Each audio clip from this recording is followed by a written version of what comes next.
présenté nañ ko ñu ñëwaat ci waxtaan bi yaakaar naa ñi ngi nekkoon ci défilé bi Georges Nesta sànq yaa ngi wax bay tudd sax BRT bu défilé am na ñu may dégg ñu naan bu ñu gisoon wala président bu amoon sañ-sañu buddi li nga xamante ne mooy stade Abdoulaye Wade bi indi ko défilé dinañ défilé ak moom mais quoi de plus normal quand même boo amee ay réalisation nga fësal ko sénégalais yi gis ko.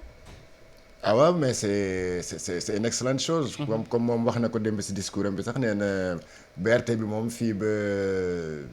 dina daw. et puis BRT bi jàll ci solaire bi dawee solaire. loolu yaakaar naa innovation la. voilà non loolu innovation la loolu kay ñëpp si félicité kon nee na dina daw si deuxième semestre bi. deuxième semestre bi bon disons ça commence de juillet à décembre donc. mën nañ ko xaar sax jusqu'en décembre. donc ça c'est quand même loolu moom kenn du wax ne du lu baax. parce que comme nee na ça va réduire un peu les embouteillages. gën a tax tamit les Sénégalais mën a déplacer wu ça c'est quand même quelque chose à saluer. moo tax mu ne la donc ça a été quand même une excellente chose ñu won ko Sénégalais aussi. pour wan leen que bon effectivement le BRT ce n'est pas un éléphant blanc comme ni ñu daan wax. d'accord ci discours am boobu sax nga tudd nañu jëm. discours bi Awa Diop Ndiaye moom président Macky Sall mi ngi ciy wax ni que il reste ouvert au dialogue dialogue est-ce que mën na nekk si jamono ji nga xamante ni mi ngi mel ni opposition bi dafa taxaw ci position ni du fa bouger pouvoir bi aussi ak ñi nga xamante ni ñoom ñooy incarner pouvoir bi ñoom aussi ñu ngi ci seen ay position taxaw fa est-ce que dialogue dina mën a nekk ci genre circonstances yi. xam nga Pamata y a combien de dialogues yoo xamante ne le président l'avait lancé et musul aboutir fenn nga dem ba nga xamante ne ñooñu sax dañu jàpp ne danga leen di nax li sama benn xarit wax démb naan ma dafa mel ni woy boobu ñu doon woy ba ñuy nekk xale ñamalaa kay wuy sa yaay mu ne la sama yaay duma woowee paaka tey on assiste à ça Pamata fil du dialogue bi s'est rompu depuis belle lurette ba nga xamante ne tey jii doo toog ba léegi ne dangay woote dialogue maa ngi dégg démb Abdourahmane Diouf ne su nekkee en mauvaise posture rek lay wax ne nday woote li nga xamante ne moom moo di dialogue mais dialoguer sur quoi Pamata ndax tey àgg nañu benn point boo xamante ne est-ce que du point de non retour te bi président waxee loolu tey dama dégg ay kuréel yoo xamante ne yépp c'est des kuréel de religieux kuréel de kii ñoom ñépp nag piafe ku ci nekk jóg naan waa lii lañ doon xaar pourquoi ñoom yoruñu woon seen bâton de pèlerin njëkk koo porter dem seetu njiitu réew mi ba pare waxtaan ak moom doog a ñëw ci kujje gi mais il a fallu que le président wax ko rek ñoom ñu sauter sur l'occasion tey si subaak léegi li ma ci dégg ci ay kuréel yoo xam te ne interviewé nañ leen ñuy wax naan waaw nañu ñëw waxtaan opposition bi tamit bu mu siisu na ñëw waxtaana yorum réew mais boobu ba léegi combien de fois nga dégg les acteurs toog di interpeller ñi nga xamante ne ñoom ñoo di kilifa yi naan leen wax leen artu leen ku artuwul di nga àtte boobu léegi artuwuñu ku ci nekk da nga toogoon ci sa ruq mën a kan léegi il a fallu que le président wax ne nañu ñëw il est ouvert au dialogue ak yooyu war nañ dialoguer mais président dafa am loo xamante ne daf ko cee teg ñëw leen ñu waxtaan naam dëgg la waaye waxtaan gi ñi ma koy seqal day fekk ñu ba wekk li nga xamante ne moo di institution yi day fekk ñu wàccoo ak lii tëral li nga xamante ne moo di ay conditions moom mais bu fekkee ne beneen boor bi tamit ñu tëral seen condition ndax foofu waxtaan dina fa am Pamataar gis nga dafa am fenn foo xamante ne nit su la tegee ci catu baaraam yow danga koy teg ci sa ginnaaw loxo këlëb mu wadd te foofu la ñu toll fi mu nekk nii ci réew mi parce que fu lay jaay Dakar wala ma ñam jeexal ko Pamataar amul koo xamante ne da lay talaata di la àllarba ba pare su ñëwee nag ne la waa fompal say rangooñ nga ñëw ñu waxtaan après dinañ xool naka lañ koy saafarawee loolu également c'est un problème tey man daal li ma ci ñaawlu moom moo di ne que ces autorités mun nañ leen waxee kuréel yi nga xam ne dañu taxaw ne diine moo leen ñor moo la ñu taxawal il a fallu que le président wax wàllu woote waxtaan ñoom ñuy doog a jug ba pare nag commencé naan opposition bi suñ leen woowee da ngeen war a ñëw waxtaan da ngeen war a ñëw def lii da ngeen war a ñëw def laa mais ka yor yat ba mu yoree yatam di dóor di làbbali kenn daf ko ne arrêté làbbali bi kenn waxu ko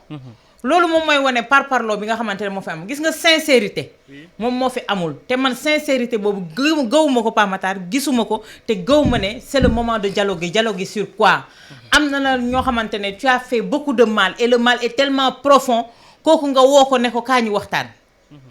on nous dit que nit warul rancunier warul jàppal kii dara mais am na fenn foo xamante ne nag Pamataar foofa tolloo naan du ma rancunier du ma jàppal nit dara boobu wàllub naafeq ba mooy taxaw ci fànn boobu et tey kuje politique bi ku ci génnoon ne waxtaanuma dialoguewu ma dew ma ñu jël jeter le discrédit sur toi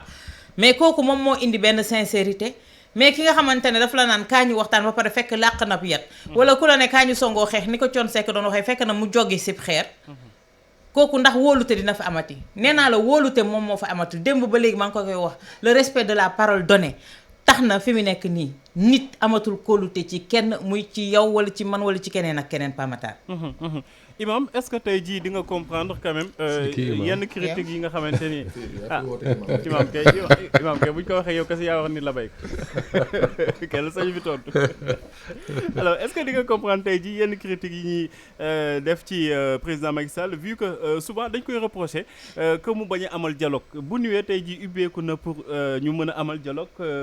ñi koy critiquer est-ce que di nga comprendre critiques yooyu noonu. mais man question bi may posé mooy bi Awa Diop Ndiaye posé sax mooy booy dialoguer tu dialogues sur quoi et pour faire quoi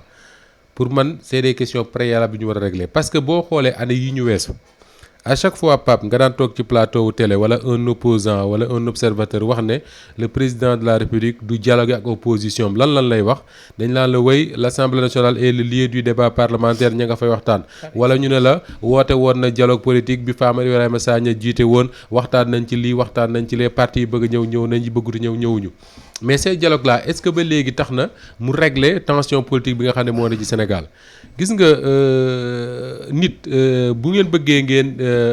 ngeen dialogue ngeen waxtaan il faut ngeen di wegante c'est-à-dire que tey le problème bi nga xam ne moo am Sénégal nekkul entre le régime de Macky Sall et 10 000 autres partis politiques c'est le régime de Macky Sall boo xam ne moom moo yor yat wi di dóor ñenn ci ay doomi sénégalais yu bokk ci benn parti ñooñu ne ñoo bañ du ñu nangu di joxe suñu baat ñu ñuy rendi di ñu yóbbu kaso te du astafurlah du ñu yóbbu armée te du ñu yuuxu il faut ñu yuuxu donc si dialogue il doit y avoir c'est comment faire pour que ki yor yet wii di dóor ñenn ñi te parce que dóorul waa PDS dóorul waa PS dóorul waa ñeneen même au sein de Yewwi Askan Wi il y a qu'un seul parti qui s'appelle le PASTEF qui subit toutes les violences du pouvoir de Macky Sall mais loolu ñooñu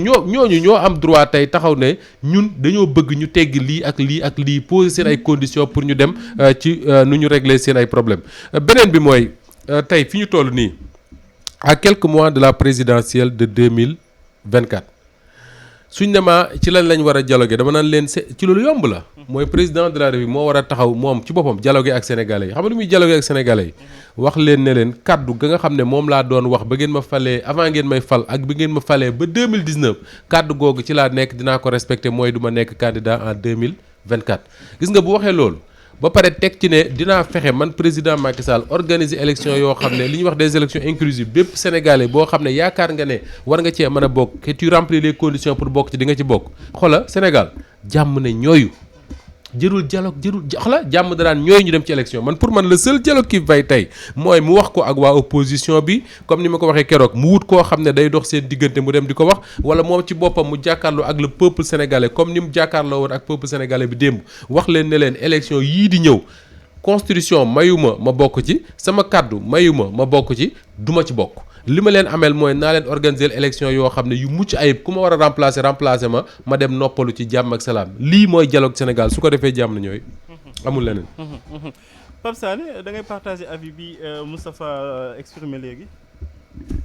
waaw mais Pape Matar waxtu dialogue moom wax fa dëgg yàlla ci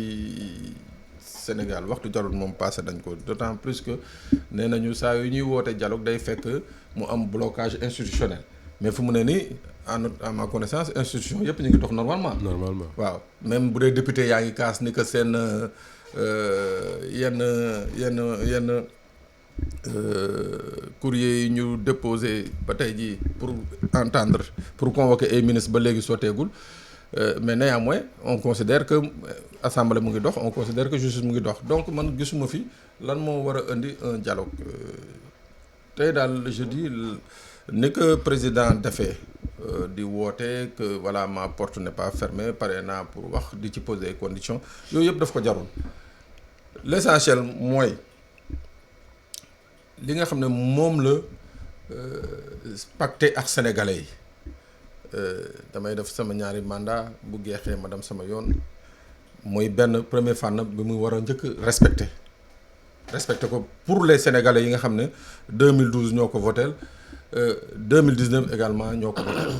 loolu mooy benn bi ñaar pour la paix sociale et pour moom sax avenir am moom président de la République ak wayam suba na fexe ba nga xam ne cette inclusivité bi nga xam ne moom qui était le charme de la politique sénégalaise mu fexe ba dugalaat ko fi indi ko fi c'est-à-dire moom mënul nekk tey jii au crépuscule de son pouvoir di continuer di xalaat ne que Pape Matar su bokkee man lay neex Georges bu bokkee man lay neex Moustapha bu bokkul man lay neex déedéet tey jii dafa war a jouer le rôle d'un véritable père de famille mooy geexal naa y a eu des coups bas j'ai fii comme nu mu ko waxee woon ay njuuj njaaj pare naa ci ay njuuj njaaj yooyu tey jii mu jël teg lépp ne serait-ce que pour la postérité organiser élection yi nga xam ne kenn du ci am lu muy yëy li muy ye ñun loolu la ñu soxla ci moom soxlawuñu ay dialogue parce que dialogue yi on a vu assez les résultats de ces dialogues là maa ngi suivre démb Mame Birame ak le ministre de l'artisanat Ablaye Sow ci wàllu dialogue bi Mame Birame di ko naan ku mel ni Omar Sarr ne woon na fi premier dialogue bi c'était pour la libération de Karim Wade muy xataraayu ci plateau bi naan loolu du dëgg mais effectivement c'est la vérité Omar Sarr moo taxaw wax ne que la quintessence du premier dialogue c'était pour la libération de Karim Wade tu vois bu dee nag loolu mooy dialogue wax fa dëgg yàlla je crois que les Sénégalais n'en ont pas besoin tey jii li ñu soxla rek lenn rek la mooy président de la République Macky Sall xamal ay ñoñom xamal Sénégalais yi xamal kilifa diine yi nga xam ne fa la demoon jëlee engagement ni que il n'est pas candidat pour 2024 mooy benn ñaar mu ne ñi nga xam ne xañoon nañ leen seen droit pour ñu mun a participer à des élections on va voir dans la mesure du possible ni ko yoon autorisé yoon organisé ñu bàyyi ñoo ñëpp ku ci nekk ñëw dugg ñëw participer ci élection bi loolu rek c'est le seul service qui peut rendre au Sénégal président mënatul toog naan di décider de l'avenir d'un candidat ou de l'avenir d'un parti loolu moom je crois que sori na wees na bu yàgg jamono yi muy toog mun a mel ni ku nekk ci échiquier di dindi pion di dugal pion di génne loolu Pape Matar sori wees nañ ko depuis des mois actuellement kay li ñuy xaar mooy qu'il finisse en beauté et qu'il nous organise des élections yi nga xam ne Sénégal du pëccëxoo du jaxasoo comme yeneen dëkk yi. Georges Nesta wolof day naan nañ ko def boo gis ci lu muy mujjee mooy nañ ko waxtaanee est-ce que du ci waxtaan boobu moom le président woote pour que bu ñuy dem élection ñu xool nan la ñuy demee ci élection yoo xamante ni yu inclusive lay doon mais aussi yu respecter égalité ak chance ku nekk candidat. xam nga Sénégalais yu bëri démb lu ñu jàpp si discours président Macky Sall pendant 15 minutes lu ñu si jàpp yëpp mooy appel au dialogue boobu. c'est vrai que dialogue moom baax na yaakaar naa kenn waru ko bañ parce que dialogue boo déggee kaay ñu waxtaan wala kaay ñu dialoguer Sénégal dañu ne pays de dialogue la comme ni ñu ko daan waxee mais bu fekkee ne woote nga waxtaan rek ça veut dire que am na des divergences entre yow ak ñi nga xam ne ñoom ngay woowee waxtaan. te boo gisee premier waxtaan bi mu woote woon mooy le dialogue national Pape Sané évoqué na ko léegi li ko waraloon mooy lan mooy dañu demoon à une élection présidentielle boo xam ne les 4 candidats yi si desoon. à part moom moo xam mi nga xam ne moom la ñu ne woon moo gagné ñun yëpp dañu jàppoon ne du ñu reconnaître sa victoire coow la ne cour fii Sénégal donc alors pour sortir de cette crise là parce qu'effectivement c'était une crise il y avait une crise de confiance l'opposition était sur le pied de guerre mu woote waxtaan waaye waxtaan bi am na ku ko fi junj léegi waxtaan bi premier waxtaan bi effectivement c'était ça parce qu'on a vu que gars yi dañoo dem ne dañuy poser comme condition la libération de Karim le retour de Karim Wade et même de Khalifa Sall sur l'échiquier politique loolu waxtaan boobu mujjul antu on a vu ce qui s'est passé il y a des partis yoo xam ne dañ ne woon loolu ça ne les intéresse pas finalement waxtaan bu cette commission nationale là les gens avaient l'impression que c'était un dialogue politique alors que c'était un dialogue national. Dialogue national ça veut dire quoi il y avait une commission qui s'occupe santé ñiy wax ay éducation ñiy wax ay nangam. Ils appellent ça des commissions cellulaires. Voilà c'était les commissions cellulaires mais finalement benn commission rek mooy dox mooy la commission cellulaire de dialogue politique. bi nga xam ne général ñaa jiite woon. boobu rek moo si xawoon a am ay résultats malheureusement résultats yooyu ñu tegee ko ne le on a repris le dialogue ndeke dialogue boobu c'était pour. Valider une certaine transhumance ñoom Oumar Sarr ay en tout cas gars yi nga xam ne dañoo jóge PDS ñu copte leen dans le gouvernement ñoom Aliou Sow et cetera finalement tey boo woowaatee ñooñu si dialogue l'opposition boo ko woowatee si dialogue xelam day ñaaw naturellement pare da la naan jox ma d'abord des termes de référence parce que dialogue boo gis day am des réunion normale nii sax da nga war am des termes de référence. mais su ma ñëwee lii la ñuy waxtaanee nii lañ koy waxtaanee ak kii lañ koy waxtaanee ñu teg ay points su opposition bi d'accord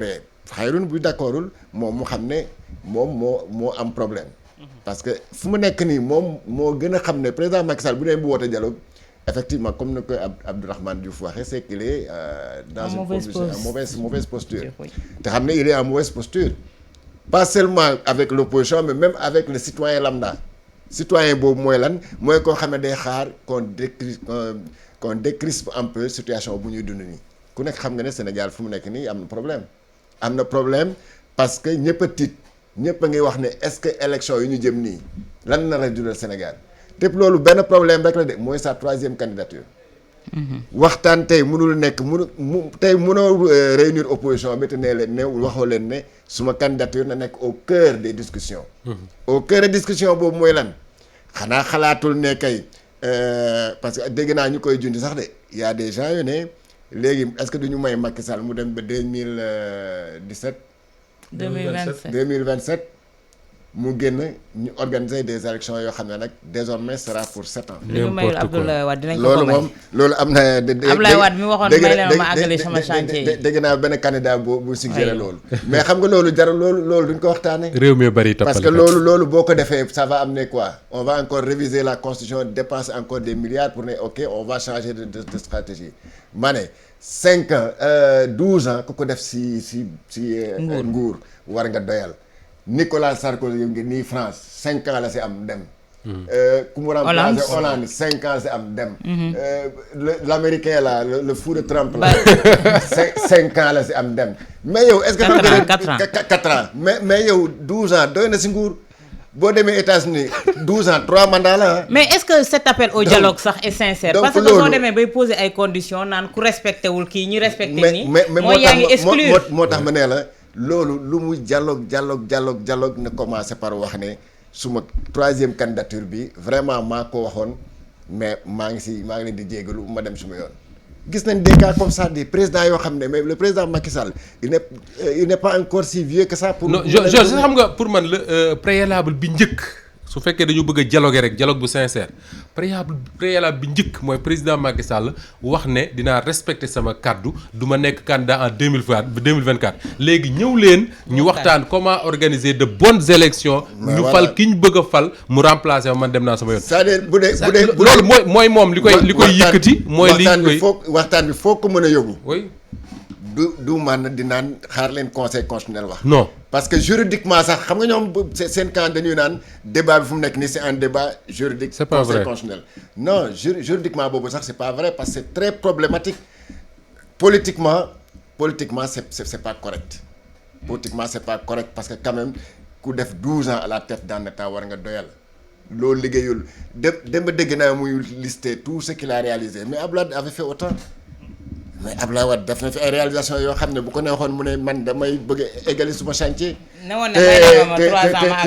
may te Boun Abdallah Dionne son ancien premier ministre dafa ne woon fii daal lu ñu leen di mën a wax bu muy demee si campagne électorale bi à l'époque. dafa ne woon fii amul dema tabax méridien la ko waxee woon sax nag. amul demay tabax jumaa dem ko war a peinture. amul damay war a yeggale église bële amul université bi di foog mu wutal ko balaa may dem. Boun Abdallah Dionne vrai visionnaire la finalement. mais oui. parce que en 2019 waxoon nañu ne 5 candidats ngeen am ñu am 5 après mu nañu 2024 amul naan damay yeggale sama chantier damay peinture jumaa ji àggul ak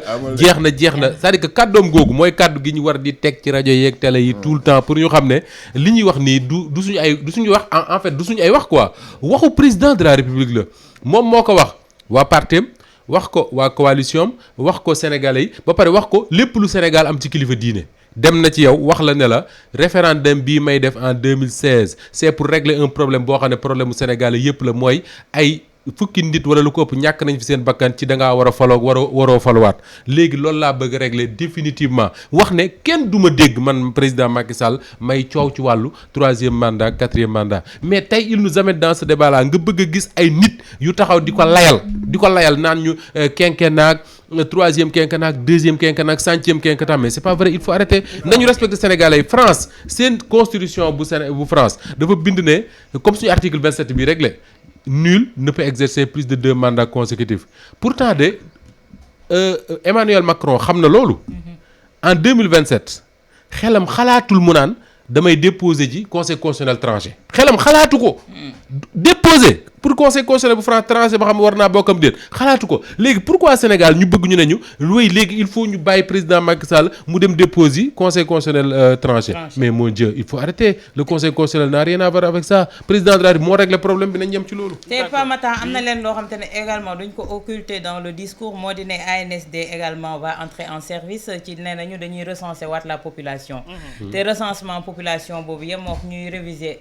fichier électoral bi ñu jëm ci li nga xamante ne moo di parrainage yooyu yëpp c'est des problèmes yoo xamante ne